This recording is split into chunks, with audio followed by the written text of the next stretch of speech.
माता सीता के पिता कौन थे? जानिए माता सीता के 3 पिता। दर्शक बंधु, एक बेटी जिसकी तुलना खुद लक्ष्मी से की जाती है, एक पत्नी जिसने भगवान श्री राम जैसे पुरुष के साथ अग्नि में चलने का साहस दिखाया, और एक माँ जिसने खुद के बच्चों को छोड़कर भी मर्यादा की लकीर नहीं लांघी। लेकिन क्या आप जानते हैं, सीता जी के सिर्फ एक नहीं 3 पिता थे। हाँ, यह कोई गलती नहीं, यह सनातन की वो सच्चाई है जिसे आज तक बहुत से लोग नहीं जानते। एक पिता जिसने उन्हें धरती से पाया, दूसरा जिसने उन्हें धरती पर लाया, और तीसरा जिसने उन्हें जीवन की सबसे कठिन शिक्षा दी। तो आज हम आपको वो रहस्य बताएंगे जिसे जानकर आप हैरान रह जाओगे, क्योंकि यह कहानी सिर्फ सीता माता की नहीं, यह कहानी है उस संस्कार, उस बलिदान और उस धर्म की जो आज भी हर नारी के भीतर जीवित है। साथ ही सबसे पहले एक कथा के माध्यम से माता सीता की उन 3 सीख को जानेंगे जो इस कलयुग में हर शादीशुदा जोड़े को जानना चाहिए। तो चलिए कथा को आरंभ करते हैं, लेकिन आगे बढ़ने से पहले आपको बता दें कि रामायण में स्पष्ट कहा गया है, कथा हो या कोई सीख, अगर बीच में छोड़ दिया जाता है तो वह पाप की श्रेणी में आता है।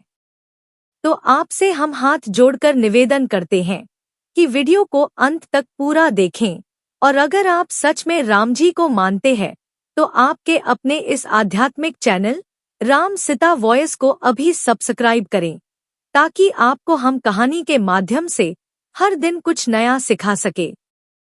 और वीडियो को लाइक करें, कमेंट में सियापति रामचंद्र की जय जरूर लिखें। चलिए सीता राम का नाम लेकर कथा शुरू करते हैं। प्राचीन समय की बात है, नंदपुर नामक एक गांव में हरिया नाम का एक किसान रहता था। वह किसान बहुत ही गरीब था। परिवार को 2 वक्त की रोटी भी बड़ी मुश्किल से मिलती थी। किसी तरह वह अपना जीवन गरीबी में काट रहा था। कुछ समय बाद उस किसान के घर एक पुत्र ने जन्म लिया। जब घर में बच्चे की किलकारी गूंजी तो किसान और उसकी पत्नी की प्रसन्नता का कोई ठिकाना नहीं रहा। वर्षों बाद उनके आंगन में यह सुखद क्षण आया था।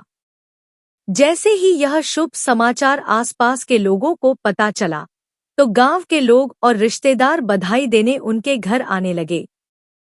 हरिया के घर पर जैसे कोई पर्व मनाया जा रहा हो, चारों ओर खुशियों का माहौल था। उसी समय एक तपस्वी महात्मा भिक्षा मांगते हुए उस घर के द्वार पर आ पहुंचे। महात्मा द्वार पर खड़े होकर भिक्षा की पुकार लगाने लगे। हरिया ने जब उन्हें देखा तो दौड़कर बाहर आया और हाथ जोड़कर बोला, हे संत महाराज, आज तो मेरे जीवन का सबसे पावन दिन है। कृपया मेरे घर में पधारिए, थोड़ा जलपान कीजिए और मेरे नवजात पुत्र को आशीर्वाद दीजिए। बहुत वर्षों के बाद मेरे भाग्य से यह संतान मुझे प्राप्त हुई है। हरिया की बार बार विनती सुनकर महात्मा इनकार ना कर सके और भीतर चले आए। किसान और उसकी पत्नी ने बड़े ही श्रद्धा भाव से उन्हें भोजन कराया। भोजन के बाद किसान हाथ जोड़कर बोला, गुरुदेव, यह मेरा पुत्र है। इसे ऐसा आशीर्वाद दीजिए कि उसके जीवन में कभी कोई दुख या कष्ट ना आए। जैसे ही संत ने उस बच्चे को आशीर्वाद देने के लिए हाथ उठाया, उनकी दृष्टि शिशु के हाथ पर पड़ी। वहां एक विशेष चिन्ह देखकर वे कुछ गहराई से सोच में पड़ गए। किसान ने जब संत को गंभीर मुद्रा में देखा तो वह चिंतित होकर बोला, हे प्रभु, आप किस बात पर विचार कर रहे हैं? सब कुछ कुशल तो है ना? संत मुस्कुराते हुए बोले, बेटा, चिंता की कोई बात नहीं है। तुम्हारा पुत्र तो बड़ा ही भाग्यशाली है। इसके हाथ पर जो यह चिन्ह बना है वह यह दर्शाता है कि उसके भाग्य में राजयोग लिखा है। यह बालक 16 वर्ष की अवस्था में एक नगर का राजा बनेगा। संत की यह बात सुनकर किसान को विश्वास नहीं हुआ। उसने कहा, महाराज, यह कैसे संभव है? गरीब का बेटा राजा कैसे बन सकता है? तब महात्मा ने बड़े प्रेम से समझाया, बेटा, ईश्वर की लीला अपरंपार है। इस बालक ने पिछले जन्मों में कोई महान पुण्य कर्म किया होगा, तभी इसे इस जन्म में राजपाट की प्राप्ति होगी। जब यह 16 वर्ष का होगा, तब इस नगर के राजा की इकलौती पुत्री से इसका विवाह होगा। विवाह के पश्चात यह बालक राजा की संपत्ति और गद्दी का उत्तराधिकारी बनेगा। फिर महात्मा जी बोले, बेटा, मैं यह कोई कल्पना से नहीं कह रहा हूँ। इस बच्चे की हथेलियों की रेखाएं सब कुछ स्पष्ट कह रही है। साधु महाराज की यह वाणी सुनकर किसान और उसकी पत्नी की आंखें भर आई। उनके लिए यह गर्व का विषय था कि उनके घर एक साधारण बालक नहीं, एक भविष्य का राजा जन्मा है। जब नगर वासियों को यह बात मालूम हुई कि किसान का बेटा एक दिन राजा बनेगा, तो दूर दूर से लोग उसके दर्शन करने आने लगे। एक ओर जहां किसान के घर भीड़ उमड़ रही थी, वहीं दूसरी ओर उसी नगर का राजा, जिसकी पुत्री के साथ साधु महाराज ने विवाह की भविष्यवाणी की थी, शिकार खेलने के लिए जंगल की ओर निकल पड़ा। जंगल में जाकर राजा शिकार की खोज करने लगा। तभी उसकी दृष्टि एक सुंदर हिरण पर पड़ी। हिरण को देखकर राजा ने तुरंत अपने घोड़े को दौड़ा दिया और वह हिरण का पीछा करने लगा। वह हिरण बहुत फुर्तीला था, इसलिए राजा उसे पकड़ नहीं सका और हिरण धीरे धीरे घने जंगल में ओझल हो गया। राजा काफी दूर निकल आया था और उसके साथ आए सैनिक पीछे ही छूट गए थे। हिरण का पीछा करते करते राजा को बहुत देर हो चुकी थी। उसे बहुत प्यास लगने लगी और गला सूखने लगा। उसने चारों तरफ नजर दौड़ाई, लेकिन कहीं भी पानी का कोई स्रोत नजर नहीं आया। प्यास से व्याकुल होकर वह कुछ आगे बढ़ा तो उसे एक गांव दिखाई दिया। यह वही गांव था जहां कुछ समय पहले उस निर्धन किसान के घर एक पुत्र का जन्म हुआ था। जब राजा गांव के और करीब पहुंचा तो उसने देखा कि गांव के बाहर एक छोटी सी कुटिया है और उस कुटिया के बाहर एक साधु महाराज ध्यान में लीन बैठे हैं। राजा उनके पास गया और हाथ जोड़कर प्रणाम किया। बोला, हे महात्मा जी, मुझे बहुत प्यास लगी है, यदि कुछ जल मिल जाए तो आपकी बड़ी कृपा होगी। साधु मुस्कुराते हुए बोले, राजन, आप थोड़ा प्रतीक्षा कीजिए, मैं अभी जल लाकर देता हूँ। यह कहकर वे कुटिया के भीतर चले गए और थोड़ी देर बाद एक लोटा जल लेकर बाहर आए। उन्होंने वह लोटा जल राजा को दिया। राजा ने श्रद्धा से जल ग्रहण किया और प्यास बुझाई। जैसे ही वह वहां से चलने को हुआ, उसकी दृष्टि कुछ लोगों पर पड़ी जो झुंड बनाकर किसी ओर जा रहे थे। राजा ने यह देखकर पूछा, हे गुरुदेव, यह सब लोग कहाँ जा रहे हैं? साधु ने शांत भाव से उत्तर दिया, राजन, ये सभी लोग उस किसान के घर जा रहे हैं जहां कुछ समय पहले एक पुत्र का जन्म हुआ है। राजा ने आश्चर्य से पूछा, क्या उस बालक में कोई विशेषता है जो सब लोग उसके दर्शन करने जा रहे हैं? साधु ने सौम्य स्वर में कहा, राजन, उस बालक के हाथ में एक दिव्य निशान है। वह संकेत करता है कि वह बालक भविष्य में इस राज्य का राजा बनेगा। यह सुनकर राजा चौंक गया और बोला, महाराज, यह कैसे संभव है? इस राज्य का राजा तो मैं हूँ। मैं किसी गरीब के पुत्र को अपने राज्य का उत्तराधिकारी कैसे बना सकता हूँ? तब महात्मा जी ने बड़े ही गंभीर स्वर में उत्तर दिया, राजन, ना कोई किसी को राजा बनाता है और ना ही रंक। सब कुछ उस परमपिता परमेश्वर की इच्छा से होता है। और जहां तक उस बालक के राजा बनने की बात है, तो मैं आपको पूर्व संकेत दे दूं। आज से 16 वर्षों के पश्चात वह बालक आपकी एकमात्र पुत्री से विवाह करेगा और उसके बाद वह इस राज्य का राजा बन जाएगा। राजा ने हैरानी से कहा, महाराज, आप किस पुत्री की बात कर रहे हैं? मेरी तो कोई संतान ही नहीं है। साधु मुस्कुराए और बोले, राजन, अभी नहीं है, परंतु 1 वर्ष के भीतर आपकी रानी के गर्भ से एक कन्या जन्म लेगी। वही कन्या उस किसान के पुत्र की धर्मपत्नी बनेगी और विवाह के पश्चात वह इस नगर की रानी बनेगी और उसका पति राजा। यह सुनकर एक अजीब भाव में राजा डूब गया। उसे एक और यह जानकर प्रसन्नता हुई कि उसके वंश में संतान जन्म लेगी, वो भी एक प्यारी पुत्री होगी।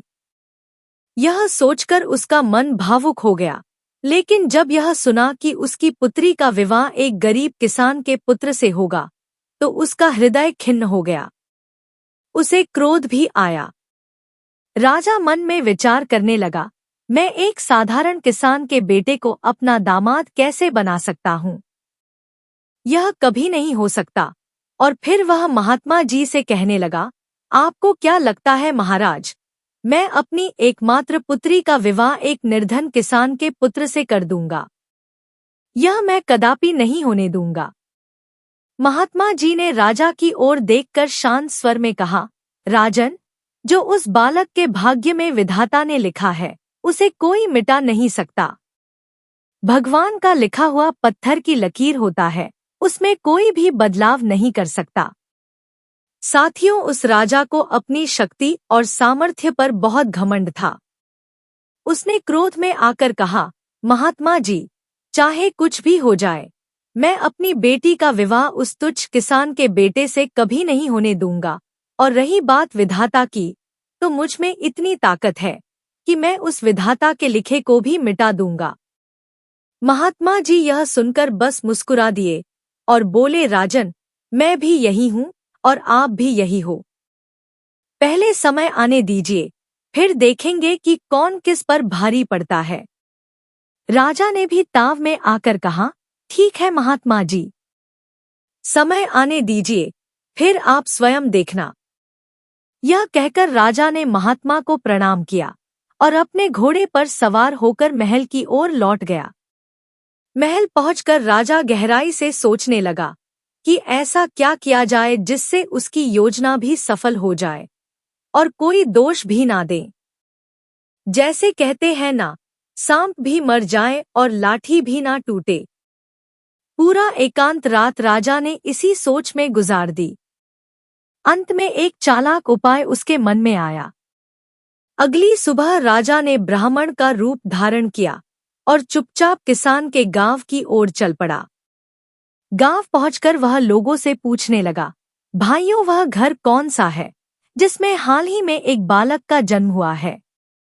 गांव वालों ने सीधे सरल भाव से उस गरीब किसान का घर दिखा दिया।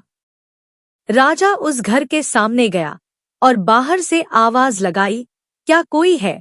हम भूखे ब्राह्मण हैं, कुछ दान दीजिए। किसान जैसे ही बाहर आया, उसने उस ब्राह्मण रूपी राजा को प्रणाम किया और नम्रता से बोला, बाबा, मैं आपकी क्या सेवा कर सकता हूँ? ब्राह्मण बने राजा ने कहा, बेटा, हमें थोड़ा सा दान दे दो। हम बहुत दूर से आए हैं और हाँ, मैं भाग्य भी देखता हूँ। मुझे लग रहा है कि तुम्हारे घर में कोई पुत्र है और उसके दाहिने हाथ में नीले रंग का निशान भी बना है। किसान ने श्रद्धा से कहा, हाँ बाबा, आपके वचन तो सत्य है। फिर ब्राह्मण ने कहा, हम सब कुछ जानते हैं। अपने पुत्र को बाहर लाओ, मैं उसे देखना चाहता हूँ। किसान विश्वास के साथ अपने पुत्र को बाहर लाया और उसे ब्राह्मण को दिखाया। ब्राह्मण ने गंभीर स्वर में कहा, यदि यह बालक तुम्हारे पास रहेगा तो इसके जीवन में 16 वर्ष की अवस्था में मृत्यु हो जाएगी, लेकिन यदि तुम इसे किसी को दान कर दो तो यह बालक सुरक्षित रहेगा और 16 साल बाद तुम्हें वापस मिल जाएगा। यह सुनकर किसान की आंखों से आंसू बहने लगे। उसने करुण स्वर में कहा, बाबा, मैं अपने बेटे को खुद से दूर कैसे कर सकता हूँ? ब्राह्मण ने बड़ी सहजता से कहा, अगर तुम किसी और को नहीं देना चाहते तो मुझे ही दे दो। मैं इसे अपने पास रखूंगा और जब यह 16 वर्ष का हो जाएगा तब मैं इसे तुम्हें वापस कर दूंगा। राजा ने अपनी बात को और सरल बनाते हुए कहा, भाई, मैं तुम्हारा पुत्र हमेशा के लिए थोड़े ही मांग रहा हूँ। मैं तो बस इतना चाहता हूँ कि जब तक यह बालक 16 वर्ष का ना हो जाए तब तक यह मेरे पास रहे, क्योंकि इसी में इसकी भलाई है। जब इसका विवाह योग्य समय आएगा, मैं स्वयं इसे तुम्हें लौटा दूंगा। फिर उसके बाद तुम अपने पुत्र के साथ सुखपूर्वक जीवन बिता सकते हो। साथियों, सीधा सादा किसान जब इस ब्राह्मण रूपी राजा की बातें सुनता है तो उसे सब सत्य प्रतीत होता है। उसे नहीं पता होता कि यह कोई असाधारण ब्राह्मण नहीं, बल्कि उसी राज्य का राजा है, और जो बातें वह कह रहा है उनके पीछे कोई गहरा रहस्य और स्वार्थ छिपा हुआ है। किसान धीरे धीरे अपनी पत्नी के पास गया और भावुक स्वर में बोला, भाग्यवान, हमारे द्वार पर एक बहुत ही दयालु और साधु प्रवृत्ति के ब्राह्मण पधारे हैं। वे कह रहे हैं कि यदि यह बालक हमारे पास रहा तो जब यह 16 वर्ष का होगा तब इसकी मृत्यु निश्चित है। वे चाहते हैं कि वे ही इस बालक का पालन पोषण करें ताकि उसका जीवन बच सके। पति की यह बात सुनकर किसान की पत्नी पहले तो घबरा गई और मना करने लगी, लेकिन जब किसान ने समझाया कि ब्राह्मण यह बच्चा सदा के लिए नहीं केवल कुछ वर्षों के लिए ले जाना चाहते हैं और समय आने पर वापस लौटा देंगे, तो यह सुनकर पत्नी भी भारी मन से सहमत हो गई। दोनों पति पत्नी अपने लाल को गोद में लेकर घर के बाहर आए। उस ब्राह्मण वेशधारी राजा को बालक सौंपते हुए उन्होंने करुण स्वर में कहा, हे ब्राह्मण देव, हम अपना बच्चा आपको दे रहे हैं, पर हमारी एक विनम्र शर्त है। राजा, जो ब्राह्मण के भेष में था, बोला, कहिए देवी, आपकी क्या शर्त है? किसान की पत्नी ने आंखों में आंसू लिए कहा, जब हमारा बेटा 16 वर्ष का हो जाए तो आप उसे हमें लौटा देना। यदि आप यह वचन दे तभी हम यह बालक आपको सौंप सकते हैं। राजा ने झूठे नम्र भाव से कहा, देवी, मुझे आपकी सारी शर्तें स्वीकार है। जब यह बालक विवाह योग्य हो जाएगा तब मैं स्वयं इसे आपको लौटा दूंगा। अब आप विलंब ना करें और यह बालक मुझे सौंप दीजिए। मैं इसका वैसा ही ध्यान रखूंगा जैसा एक पिता अपने बच्चे का रखता है। इस प्रकार मासूम किसान दंपति अपने पुत्र की भलाई के लिए उसे ब्राह्मण बने राजा को सौंप देते हैं। राजा मन ही मन बहुत प्रसन्न था, क्योंकि उसकी योजना अब पूरी हो रही थी। राजा बालक को लेकर नदी की ओर बढ़ता है। नदी के किनारे पहुंचते ही उसके भीतर का क्रूर विचार जाग उठता है। वह सोचता है, मैं इस बालक का गला दबाकर इसे यहीं समाप्त कर देता हूँ और फिर इसकी देह को नदी में बहा दूंगा। परंतु जैसे ही उसने उस मासूम बालक का निष्पाप चेहरा देखा, उसके हृदय में एक झटका सा लगा। वह भीतर से कांप गया। उसकी अंतरात्मा ने फुसफुसाया, राजन, इस नन्हे बालक ने तेरा क्या बिगाड़ा है? तू क्यों इसका जीवन छीनकर घोर पाप का भागी बनना चाहता है? इस पाप के बाद तो तुझे स्वर्ग तो भूल ही जा, नरक में भी स्थान नहीं मिलेगा। राजा का हृदय द्रवित हो गया। उसके हाथ कांपने लगे और वह उस बच्चे की हत्या नहीं कर सका। फिर उसने सोचा, ऐसा क्या करूं जिससे मेरे हाथों पाप भी ना लगे और विधाता का लिखा भी बदल जाए। गहरी सोच के बाद राजा ने निर्णय लिया कि वह इस बालक को जीवित एक लकड़ी के संदूक में बंद करके नदी में बहा देगा। ऐसा करने से वह बालक की हत्या का दोषी भी नहीं कहलाएगा और भविष्य में उसकी पुत्री का विवाह भी नहीं हो सकेगा।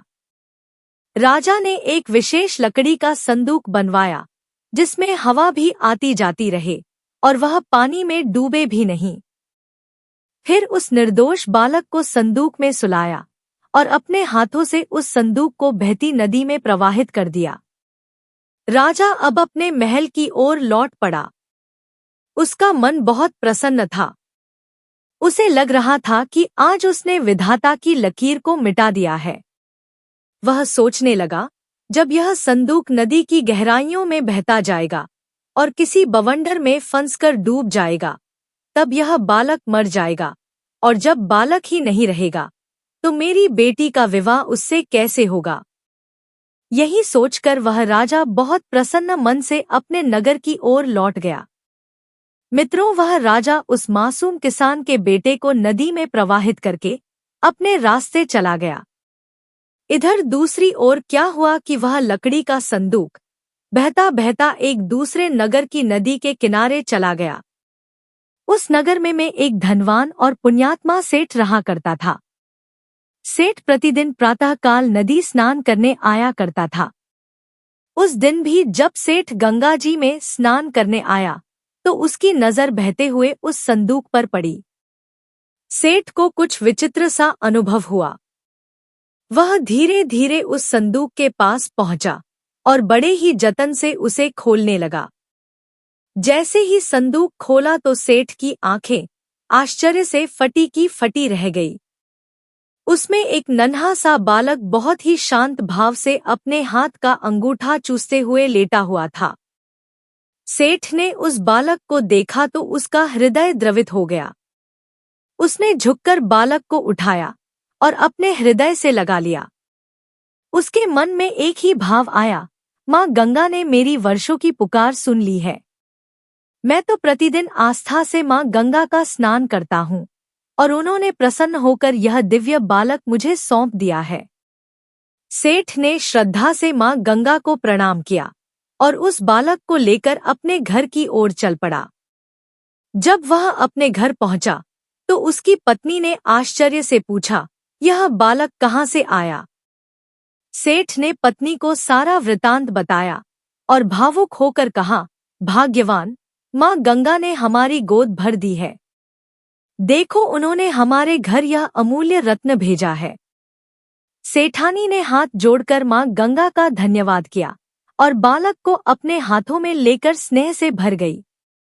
दोनों ने मिलकर उस बालक को बहुत प्रेम से पाला, उसे अच्छे संस्कार दिए, पढ़ाया लिखाया और आत्मनिर्भर बनाया। इस प्रकार वह किसान का पुत्र सेठ और सेठानी के घर में बड़े ही स्नेह से पलता रहा। देखते ही देखते 16 वर्ष बीत गए और वह बालक अब एक तेजस्वी, सुशील और सुंदर युवा बन चुका था। एक दिन की बात है, वह युवा अपने दोस्तों के साथ खेल रहा था। उसी समय पास से एक दूसरे राज्य का राजा अपने सैनिकों और काफिले के साथ निकल रहा था।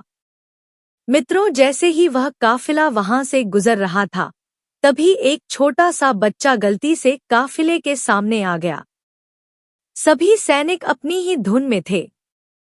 किसी की नजर उस मासूम पर नहीं गई। तभी खेलते हुए उस युवक की नजर उस बच्चे पर पड़ी।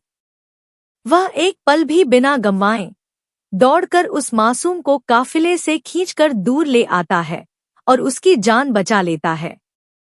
मित्रों, वह काफिला उसी राजा का था जिसने वर्षों पहले उस बच्चे को नदी में बहा दिया था, और वह युवक जिसने उस मासूम को बचाया, वह वही बालक था जिसे किसान दंपत्ति से लिया गया था और जिसे संदूक में डालकर नदी में बहा दिया गया था। जैसे ही राजा की दृष्टि उस युवक के हाथ पर पड़ी, उसने उस नीले निशान को देख लिया। राजा का चेहरा पीला पड़ गया। उसके मन में तुरंत वही पुरानी घटना कौंध गई। उसने मन ही मन सोचा, यह तो वही बालक है जिसे मैंने बहा दिया था, लेकिन यह जीवित कैसे रह गया? राजा ने तुरंत अपना काफिला रुकवाया और अपने सैनिकों से कहा, उस युवक को हमारे पास लाओ जिसने उस बालक की जान बचाई है। हम उसकी बहादुरी का सम्मान करना चाहते हैं। सैनिक तुरंत सेठ के उस बेटे के पास पहुंचे और उसे आदर सहित राजा के समक्ष ले आए। जब वह युवक राजा के सामने पहुंचा तो उसने हाथ जोड़कर आदरपूर्वक कहा, महाराज प्रणाम, आप कौन हैं और आपने मुझे क्यों बुलाया है? राजा बोला, बेटा, हम पड़ोसी राज्य के राजा हैं।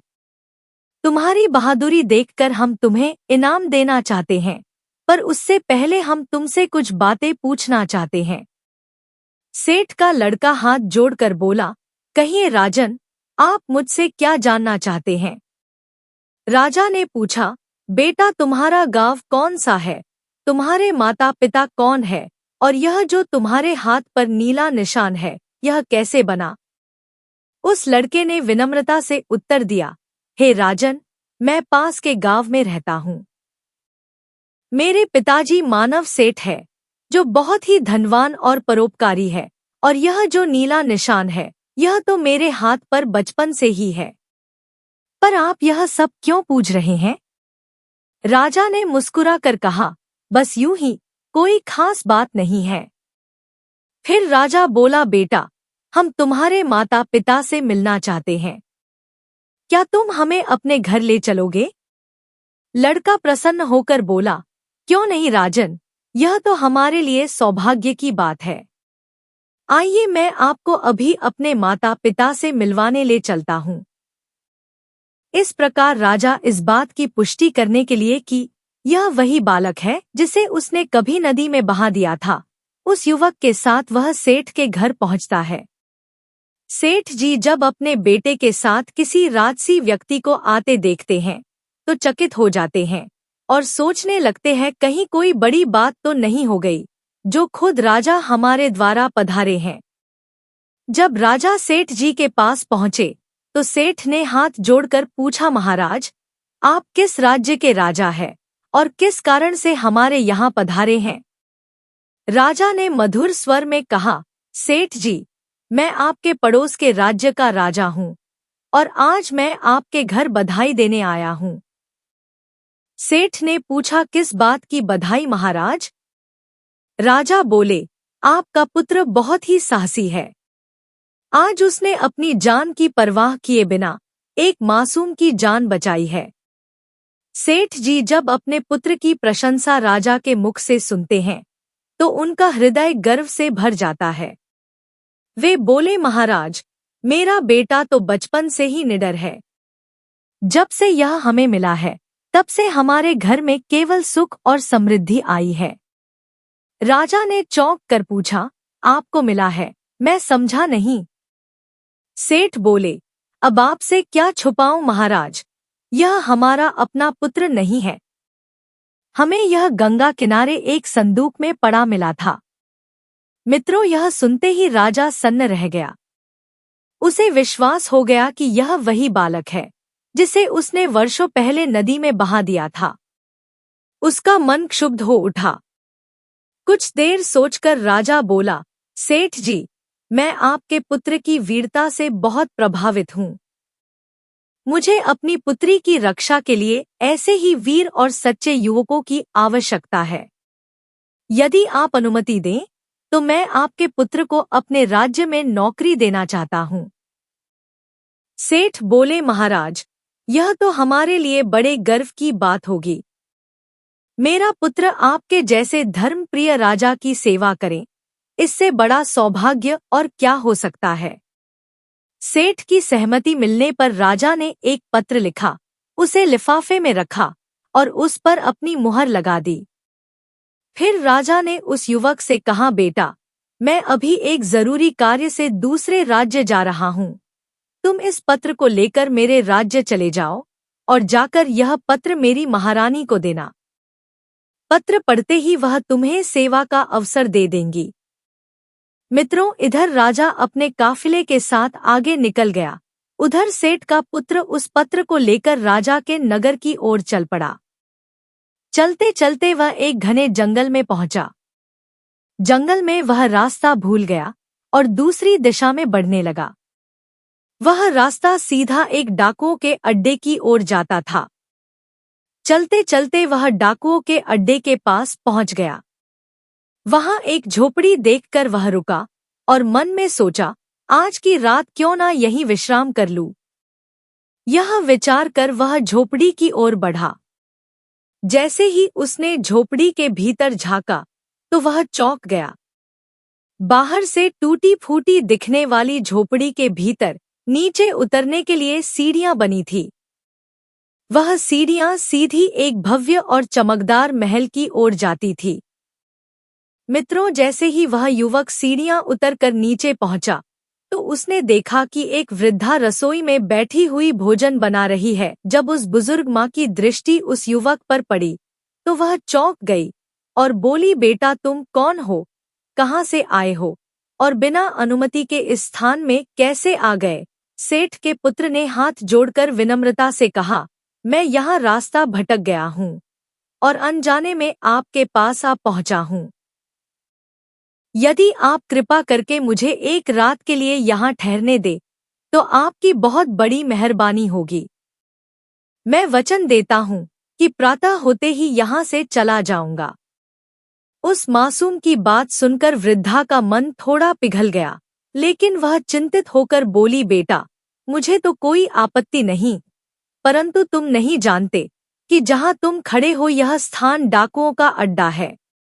यदि उन्हें यह ज्ञात हो गया कि कोई अनजान बालक हमारे अड्डे में आया है तो वे तुम्हें जीवित नहीं छोड़ेंगे। सेठ का बेटा हाथ जोड़कर करुण स्वर में बोला, मैया रात काफी हो चुकी है और जंगल का रास्ता मुझे ज्ञात नहीं। यदि मैं बाहर गया तो जंगली पशु मुझे अपना आहार बना लेंगे। अब आप ही मेरी रक्षा का कोई मार्ग बताइए। मेरी तो प्राणों की भी आशा अब आप पर ही टिकी है। उस माँ जैसे वृद्धा का हृदय द्रवित हो गया। उसने भगवान का स्मरण करते हुए उसे रात भर ठहरने की अनुमति दे दी। कुछ समय बाद डाकू अपने अड्डे पर लौट आए। जब उन्होंने देखा कि कोने में कोई अजनबी युवक सोया हुआ है तो आश्चर्य से वृद्धा से पूछने लगे, अम्मा जी यह कौन है और हमारे स्थान पर यह क्या कर रहा है? वृद्धा बोली, बेटा यह बहुत ही सज्जन और सरल हृदय का बालक है। यह किसी कार्य से राजा के महल की ओर जा रहा है और रास्ता भटक कर यहाँ आ पहुँचा है। यह कोई खतरे की बात नहीं है। इसे पनाह देकर मैंने कोई अपराध नहीं किया। डाकू बोले, अम्मा तू भी बहुत भोली है, किसी पर भी भरोसा कर लेती है। अगर इसने राजा को हमारे बारे में कुछ बता दिया तो हम सबका विनाश तय है। तभी एक दूसरा डाकू बोला, रुको मैं इसकी तलाशी लेता हूँ, कहीं यह राजा का गुप्तचर तो नहीं। डाकू धीरे से उस युवक की तलाशी लेने लगा और जब उसने जेब टटोली तो उसके हाथ में एक लिफाफा आया जिस पर राज्य की मुहर लगी हुई थी। बड़े ध्यान से वह पत्र बाहर निकालता है और पढ़ने लगता है। पत्र पढ़कर डाकू गुस्से में थूकता है और कहता है, छः कैसा नीच राजा है हमारा। वृद्धा ने आश्चर्य से पूछा, बेटा ऐसा क्या लिखा है इस पत्र में जो तुम अपने ही राजा को नीच कह रहे हो? डाकू बोला, अम्मा इस पत्र में लिखा है, रानी जैसे ही यह लड़का तुम्हारे पास पहुँचे और तुम यह पत्र पढ़ो तो इस लड़के को मार डालना और उसकी देह को कहीं दूर फेंक देना, और यह कार्य मेरे आने से पहले हो जाना चाहिए। क्यों मारना चाहता हूँ इसे और क्यों मैंने स्वयं नहीं मारा, इसका उत्तर मैं नगर आकर स्वयं दूंगा।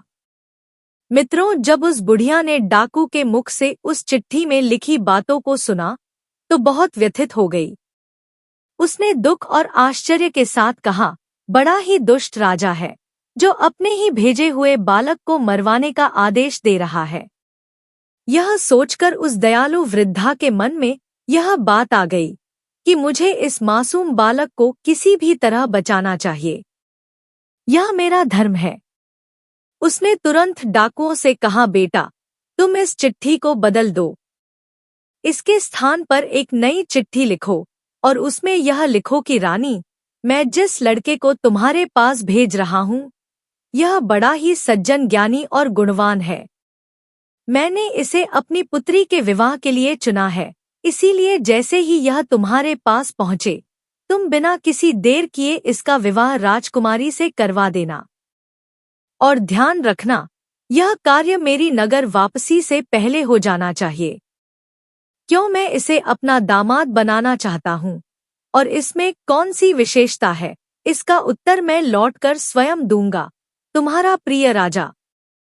डाकुओं ने वही नई चिट्ठी बहुत सावधानी से तैयार की, उसे लिफाफे में रखकर उस पर राज्य की मुहर लगा दी और फिर बड़ी सतर्कता से वह चिट्ठी उसी बालक की जेब में रख दी।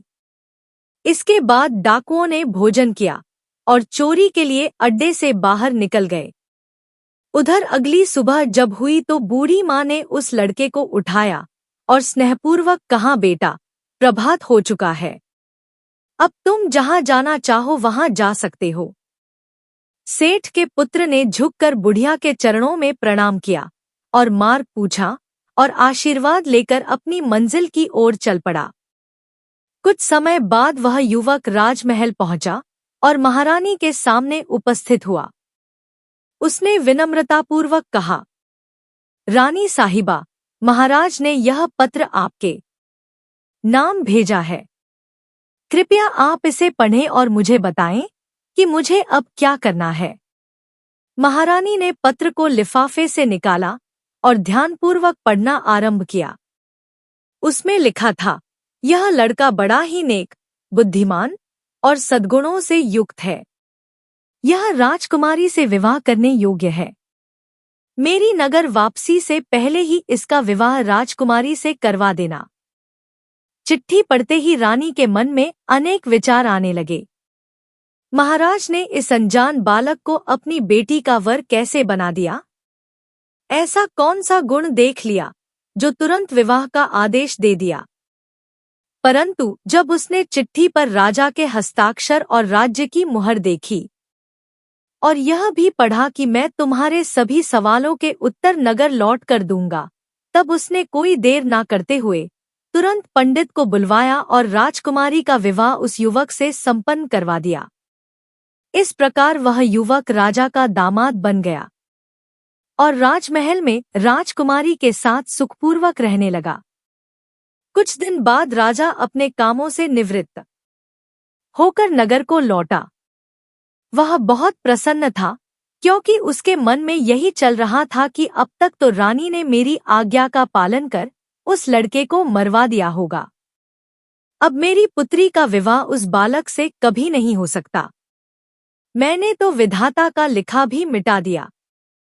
लेकिन मित्रों, जैसे ही राजा अपने महल पहुंचा और देखा कि वही लड़का जिसे वह मिटाना चाहता था राज्य की गद्दी पर बैठा है, तो उसके होश उड़ गए। राजा को यह ज्ञात होते ही कि उसी बालक का राजकुमारी से विवाह हो चुका है, जिसके विषय में साधु महाराज ने भविष्यवाणी की थी, उसका क्रोध 7वें आसमान पर पहुंच गया। उसे यह भी बड़ा दुख हुआ कि उसकी पत्नी रानी ने उसकी आज्ञा का पालन नहीं किया।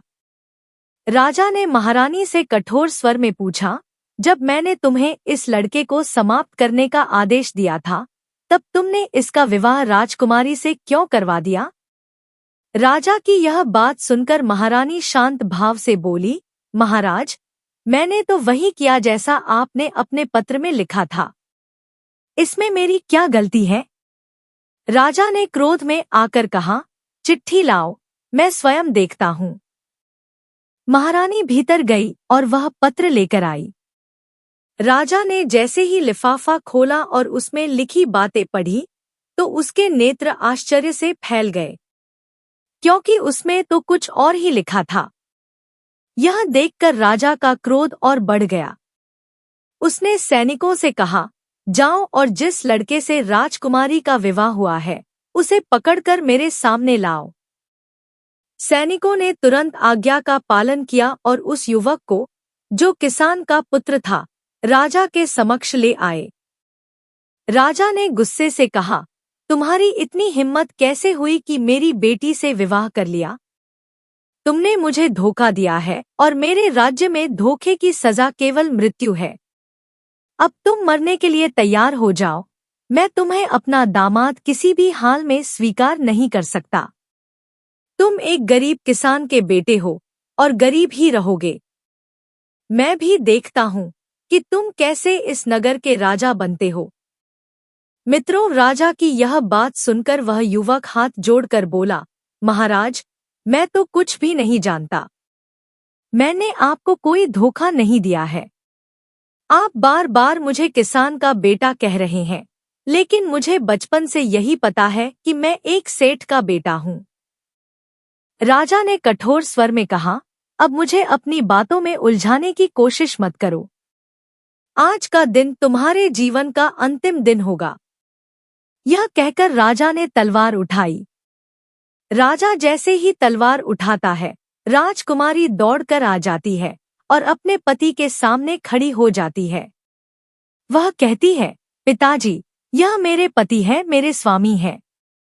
इन्हें मारने से पहले आपको अपनी पुत्री को मारना होगा। राजमहल के अंदर ये सब चल ही रहा था, तभी एक सैनिक दौड़ता हुआ आया और बोला, महाराज, एक बड़े सिद्ध और पूज्य महात्मा आए हैं और वे अभी इसी समय आपसे मिलना चाहते हैं। राजा ने कहा, उन्हें भीतर लाओ। सैनिक शीघ्रता से महात्मा जी के पास गया और उन्हें आदर सहित राजमहल में ले आया।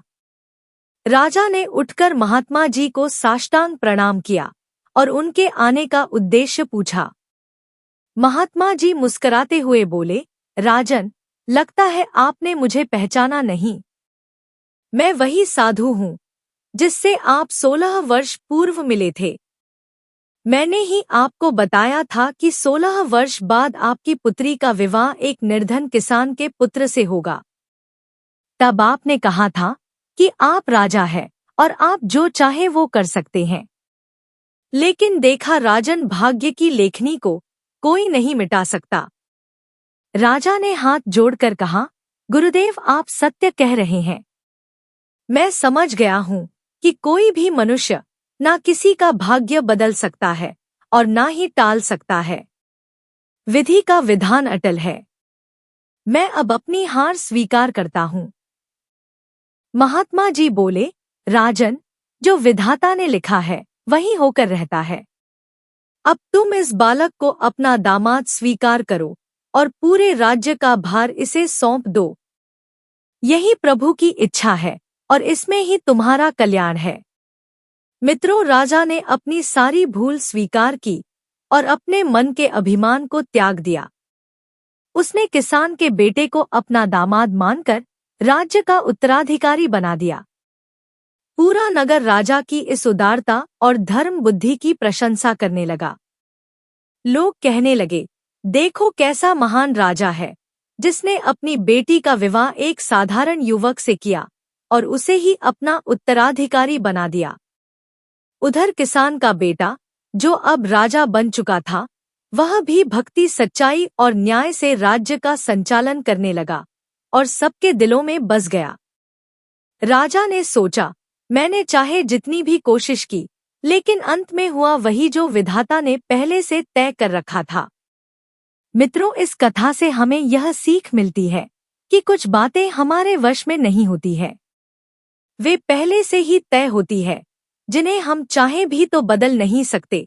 इसलिए हमें ईश्वर की लीला पर विश्वास रखना चाहिए और जो हो रहा है उसमें उसका कोई गहरा उद्देश्य मानना चाहिए।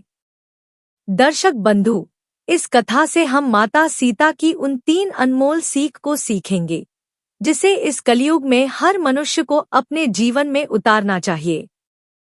पहली सीख, विधाता की रचना कोई नहीं बदल सकता। राजा ने लाख कोशिश की, चालाकियां की, कपट किया, लेकिन हुआ वही जो ऊपर बैठा विधाता पहले ही लिख चुका था। जिससे विवाह होना था उससे ही विवाह हुआ, क्योंकि साथियों, विधि का विधान कोई नहीं मिटा सकता। रामायण में भी यही सब हमें दिखाई देता है। रावण ने अपने बल पर, अपने अहंकार पर भरोसा किया, लेकिन अंत में राम के बाण ने उस अहंकारी रावण को वही दिखाया जो उसके भाग्य में पहले से लिखा था। यही सच्चाई है, जो ऊपर वाला चाहता है वही होकर रहता है। दूसरी सिख, सत्य और धर्म की राह कभी खाली नहीं जाती। एक सीधा सादा किसान का बेटा, जो ना तो कुछ जानता था ना किसी से बैर रखता था, बस सच्चाई के साथ जीवन जीता रहा और प्रभु ने उसे उसी गद्दी पर बैठा दिया जहां बैठने का सपना बड़े बड़े राजाओं ने देखा था। रामायण में प्रभु श्रीराम भी यही करते हैं। वनवास मिला, तकलीफें मिली, मगर उन्होंने धर्म नहीं छोड़ा, सच नहीं छोड़ा और इसी सत्य की ताकत ने उन्हें विजयी बनाया। यही सीख है जो सत्य के साथ चलता है, वो चाहे कितना भी अकेला क्यों ना हो, अंत में वही विजयी कहलाता है। तीसरी सीख, अहंकार का नाश निश्चित है। राजा को लगा कि वो सब कुछ कर सकता है, वह विधाता से भी टकरा सकता है। लेकिन साथियों, अहंकार से बड़ा कोई पाप नहीं। रामायण में रावण ने भी यही किया। शक्ति थी, ज्ञान था, लेकिन विनम्रता नहीं थी। इसलिए अंत में उसका सर्वनाश हो गया। क्योंकि जब जब कोई अपने आप को भगवान समझने लगता है, तब तब भगवान स्वयं अवतार लेते हैं उसे मिटाने के लिए। दर्शक बंधु, कथा यहीं खत्म नहीं होती। अभी हम यह भी जानेंगे, आखिर माता सीता के 3 पिता कैसे हुए? क्या था इसके पीछे का रहस्य? प्रिय दोस्तों, बात उस समय की है जब श्रीवास्तव नगरी दुख और भय से घिर गई थी। तब एक दिन रावण वन की ओर गया, जहां परम तपस्वी ऋषि मुनि अपनी कुटिया में भगवान के भजन और तपस्या में लीन थे। रावण वहां पहुंचा और उनसे कर यानी टैक्स मांगने लगा। लेकिन आप सभी जानते हैं कि साधु संतों के पास धन दौलत नहीं होती। उनके पास तो बस एक कंबल, एक कमंडल और प्रभु की भक्ति ही सबसे बड़ा खजाना होती है। जब रावण ने उनसे कर मांगा तो वे विनम्रता से बोले, हे रावण, हमारे पास धन कहाँ है? हम तो साधु हैं। भगवान की सेवा ही हमारा जीवन है। फिर तुम हमसे कर क्यों मांगते हो? यह सुनकर रावण क्रोधित हो गया। कहते हैं कि उसने निर्दोष ऋषियों पर अत्याचार किया, उनके शरीर कटवाए और उनके शरीर से रक्त निकलवाया। उस समय रावण का हृदय पूरी तरह से कठोर और क्रूर बन चुका था। इसके बाद रावण आगे बढ़ा और एक दूसरी कुटिया पर पहुंचा।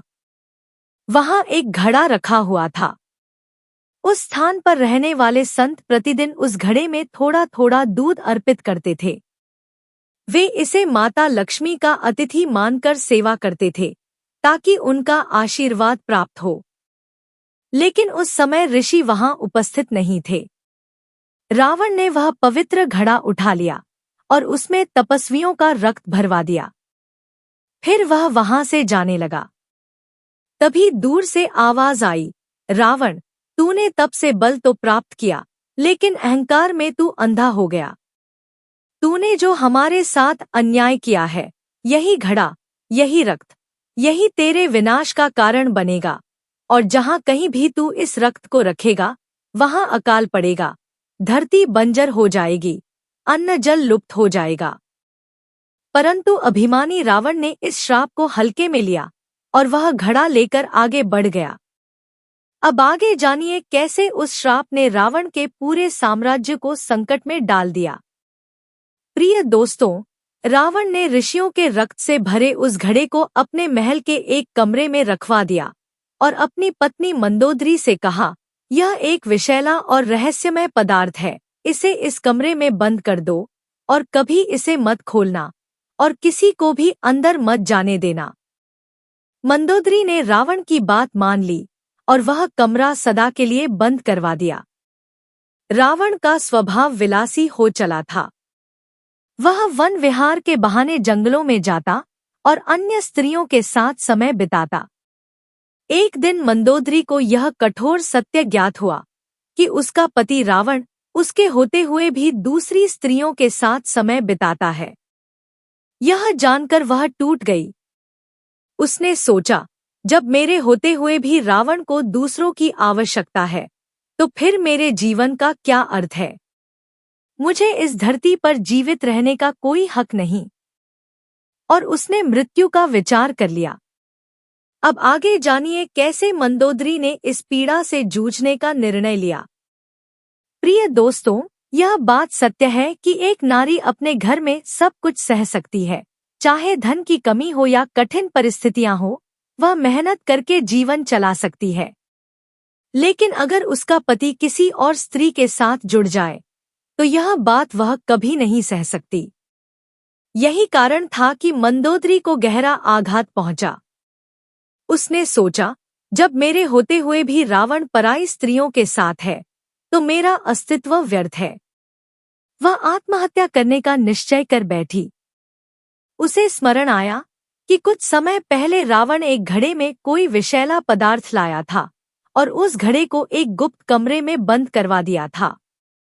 रावण ने चेतावनी दी थी कि उस कमरे को कभी ना खोला जाए और उसमें प्रवेश ना किया जाए। मंदोदरी ने सोचा, अगर मैं इस घड़ी में रखे विषैले पदार्थ को पी लूं तो मेरी मृत्यु हो जाएगी, और उसने वैसा ही किया। वह बंद कमरे के पास पहुंची, दरवाजा खोला और भीतर चली गई। उसने घड़ा उठाया और उसमें भरा हुआ वह खून पी लिया। लेकिन वह मरी नहीं, बल्कि कुछ समय बाद उसे लगा कि वह गर्भवती हो गई है। अब आगे जानिए इस रहस्य से क्या प्रकट हुआ। प्रिय दोस्तों, मंदोदरी अब पहले से भी ज्यादा दुखी और बेचैन हो गई। वह सोचने लगी, अगर रावण को यह पता चल गया कि मैं गर्भवती हूं तो वह मुझ पर आरोप लगाएगा। मेरा जीवन मृत्यु से भी बुरा हो जाएगा। तब मंदोदरी ने एक उपाय सोचा। उसने अपने पति रावण को प्रसन्न करने की कोशिश की और बोली, है स्वामी, मैंने सुना है कि जब आप गर्जना करते हैं तो स्त्रियों के गर्भ गिर जाते हैं। मेरी भी इच्छा है कि मैं आपकी यह गर्जना सुनूं। रावण ने उत्तर दिया, यह सत्य है कि जब मैं जोर से गर्जना करता हूं तो स्त्रियों का गर्भ गिर जाता है, लेकिन तुम ऐसा क्यों चाहती हो? मंदोदरी बोली, स्वामी, यह हमारी हृदय की इच्छा है। कृपया हमें यह चमत्कार दिखाइए। रावण मंदोदरी की बातों में आ गया और उसने पूरी शक्ति से गर्जना की। उसी समय मंदोदरी का गर्भ गिर गया। रावण गर्जना करके वहां से चला गया। मंदोदरी ने उस गिरे हुए गर्भ को उठाया और उसे उसी घड़े में रख दिया जिसमें पहले आश्रम मुनियों का रक्त था। अब आगे जानिए उस रहस्य गर्भ का क्या हुआ। प्रिय दोस्तों, अब यहाँ एक बात समझते हुए आगे बढ़ते हैं। कुछ लोग यह सोच सकते हैं कि क्या खून पीने से भी कोई गर्भ ठहर सकता है। यह बात विज्ञान नहीं मानता, लेकिन उस समय ऋषियों की तपस्या में ऐसी अद्भुत शक्ति थी कि सब कुछ संभव हो जाता था।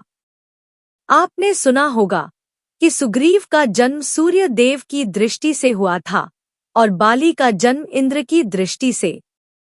सृष्टि दो प्रकार की मानी गई है, एक जिसे शारीरिक संबंध से उत्पन्न किया जाता है और दूसरी जिसे केवल मन इच्छा या तप के प्रभाव से उत्पन्न किया जाता है। ब्रह्मा जी की संतानों में कई ऐसे थे जो केवल इच्छा से ही उत्पन्न हुए। देवता और महाशय भी बिना किसी संबंध के संतान उत्पन्न कर सकते थे। मंदोदरी ने जब उस गर्भ को उस घड़े में रख दिया तो लंका में भारी अकाल पड़ने लगा। जब रावण ने इस विपत्ति का कारण जानना चाहा तो आकाशवाणी हुई, जब तक यह घड़ा लंका में रहेगा, लंका में अकाल बना रहेगा और अंततः यह लंका नष्ट हो जाएगी।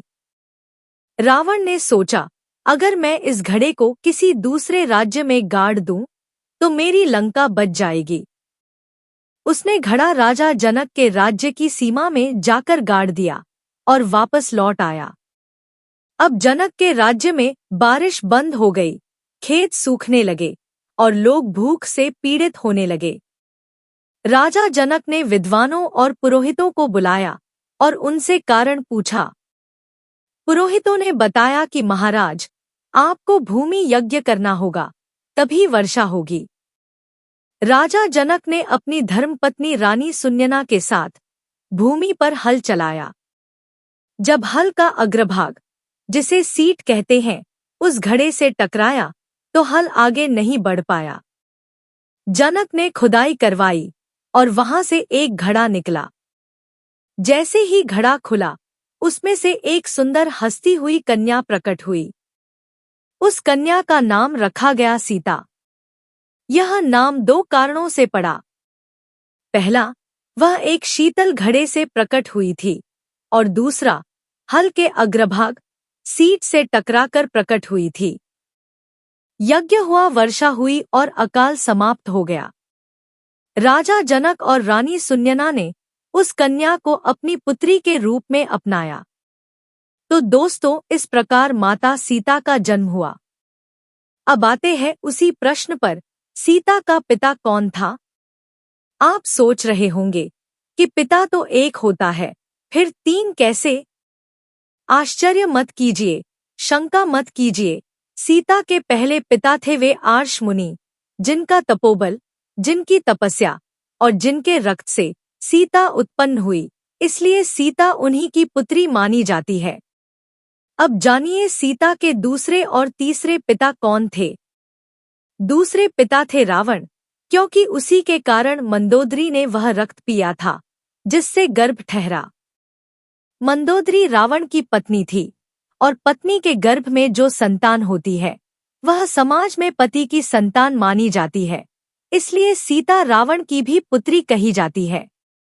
सीता के तीसरे पिता राजा जनक थे। प्रश्न आता है, जनक जी कैसे पिता हुए? तो इसका उत्तर यही है कि राजा जनक ने माता सीता को घड़े से प्राप्त किया था और उनका लालन पालन संरक्षण किया। जनक की दृष्टि में सीता धरती से उत्पन्न हुई थी। जिस तरह पालने वाला भी पिता होता है, उसी तरह जनक जी ने भी सीता को अपनी संतान के रूप में अपनाया। जैसे भगवान श्री कृष्ण के भी दो पिता माने जाते हैं, एक वसुदेव जी जिनसे उनका जन्म हुआ था, और दूसरे बाबा नंद जिन्होंने उन्हें पाला पोषा। उसी प्रकार माता सीता के भी तीन पिता माने गए। पहले आश्रम के ऋषि, जिनके तपस्वी रक्त से सीता का जन्म संभव हुआ। दूसरे रावण, क्योंकि उनकी पत्नी मंदोदरी ने गर्भ धारण किया। तीसरे राजा जनक, जिन्होंने उन्हें अपनी पुत्री बनाकर उनका पालन पोषण किया। तो प्रिय साथियों, इस प्रकार माता सीता के तीन पिता हुए। आपकी इस बारे में क्या राय है, जरूर हमें बताएं। अगर आपको इस कथा में कोई और रहस्य मालूम हो या आप इस प्रसंग को लेकर किसी प्रकार की शंका रखते हो, तो कृपया कमेंट बॉक्स में अवश्य लिखें। हमारा उद्देश्य यही है कि हम रामायण और पुराणों के अनसुने और अद्भुत रहस्यों को आप तक श्रद्धा और भक्ति के साथ पहुंचाएं। लेकिन एक विनम्र अनुरोध है, तर्क और विचार विमर्श अवश्य करें, परंतु आप शब्द या गलत भाषा का प्रयोग ना करें, क्योंकि ज्ञानी और भक्त जन एक दूसरे का सम्मान करते हैं। हम सभी यहाँ ज्ञान बांटने और प्रभु की महिमा का गुणगान करने के लिए हैं, ना कि किसी पर टिप्पणी करने के लिए। अगर आपको यह भक्ति से भरी कथा अच्छी लगी हो, तो कृपया वीडियो को लाइक करें। आगे भी अगर आप ऐसी ही शिक्षाप्रद कहानी सुनना चाहते हैं, तो प्लीज आपके अपने इस आध्यात्मिक चैनल राम सीता वॉइस को सब्सक्राइब करें। और सीता राम के सच्चे भक्त कमेंट बॉक्स में जय सियाराम के नाम का जयकारा अवश्य लगाएं। बोलिए सियापति रामचंद्र की जय।